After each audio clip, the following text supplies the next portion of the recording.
La fin de la Vuelta se rapproche dangereusement. Nous sommes déjà sur la 19e étape de la Vuelta. Bienvenue à toutes et à tous sur Eurosport et GCN. Départ de Tapia aujourd'hui, ce vendredi 3 septembre, direction Monforte de Lemos. 191 km au programme et un départ musclé avec plusieurs difficultés. Ensuite, une longue partie plutôt abordable et un final en descente. Est-ce qu'une échappée peut aller au bout? En tout cas, c'est un scénario idéal.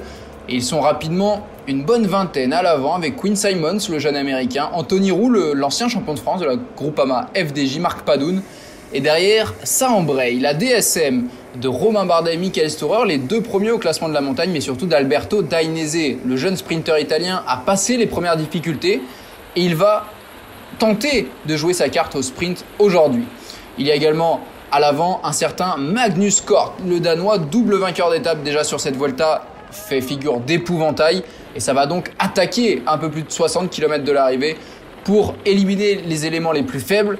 On retrouve à l'avant des coureurs comme Andreas Kron, comme Andrea Baggioli, du beau monde donc pour se disputer une potentielle victoire d'étape, mais derrière Bike Exchange de Michael Matthews décide d'accélérer alors qu'il y a une chute au sein du peloton, peut-être quelqu'un qui a touché la roue, on va voir, c'est Louis Meintjes, le coureur sud-africain qui était très bien placé au classement général aux portes du top 10 après de belles étapes en montagne. Il sera malheureusement contraint à l'abandon.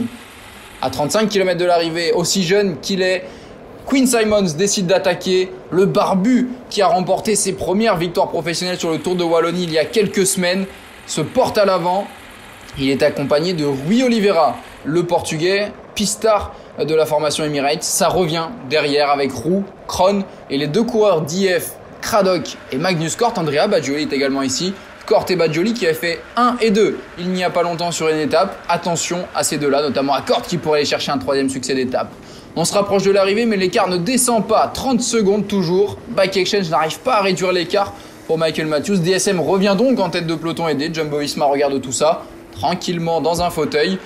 Mais l'échappée commence à y croire. À moins de 10 km de l'arrivée, ça roule très vite, plus de 54 de moyenne dans cette partie descendante.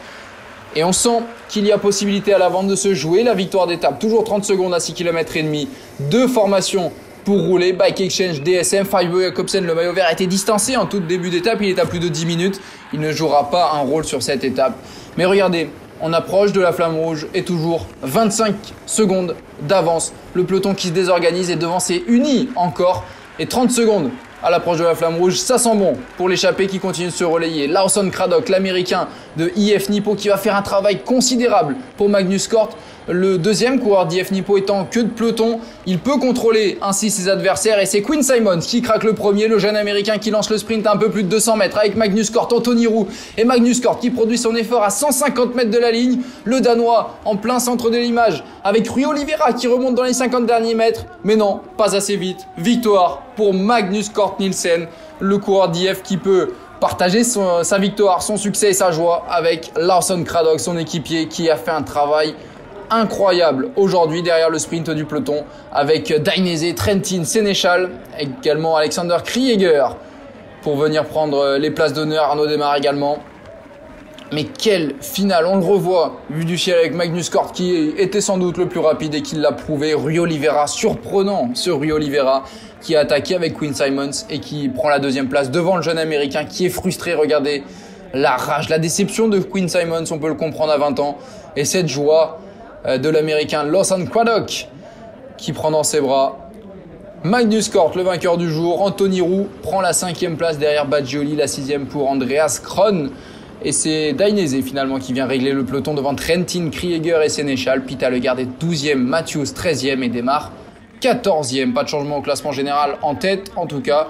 Roglic est toujours en tête avec 2 minutes 30 d'avance sur Enric Mas. David de la Cruz est désormais 10e suite à l'abandon de Louis Meintjes, de la Cruz 10e, donc à 9 minutes 24, juste derrière Guillaume Martin à 8 minutes et 31 secondes. Il y aura une 20e et avant-dernière étape ce samedi entre Sancsenso, à vérifier au niveau de la prononciation tout de même, et Castro de Herville. Qui va pouvoir s'imposer sur ce final vraiment difficile pour puncher? On aurait pu dire Joaquim Rodriguez à l'époque, mais cette année ce sera sans doute quelqu'un d'autre. Un deuxième catégorie, pas mal de points, les chercher. Est-ce que Storer et Bardet vont se jouer le maillot à poids? Bardet a dit que non, mais on ne sait jamais. Hier dans le résumé je vous avais pronostiqué Magnus Cort Nielsen, victoire aujourd'hui du Danois. Est-ce que l'échappée va aller au bout? Est-ce que c'est un bon puncher qui va s'imposer ou plutôt un grimpeur qui n'a pas encore connu la victoire d'étape? Bon allez, pourquoi pas Primož Roglič tout simplement. Rendez-vous demain.